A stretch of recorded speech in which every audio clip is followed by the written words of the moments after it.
आता बातमी आहे वाशिममधून। वाशिममध्ये सलग 6व्या दिवशी डिझेलचा ठणठणाट पाहायला मिळतोय। अनेक पंपांवर डिझेल नसल्यानं फलक देखील लागलेत आणि त्यामुळे ग्राहकांना रिकाम्या हाती परत जावं लागतंय। आढावा घेतलेला आहे आमचे प्रतिनिधी मनोज जयस्वाल यांनी।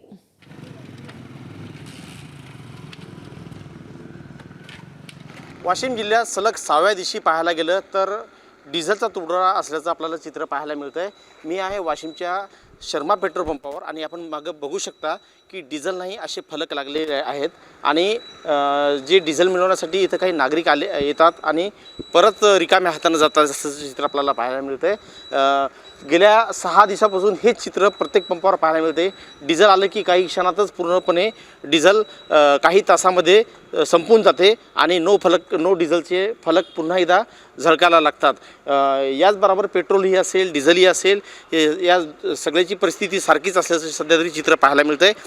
वाशिममधल्या काही पंपावर आज जरी थोडंफार डिझेल विक्री होताना पाहायला मिळतंय, मात्र डिझेलचं संकट शेतकऱ्यावर आणि वाहन चालकावर कायम असल्याचं चित्र पाहायला मिळतंय। मनोज जयस्वाल, ABP माझा, वाशिम।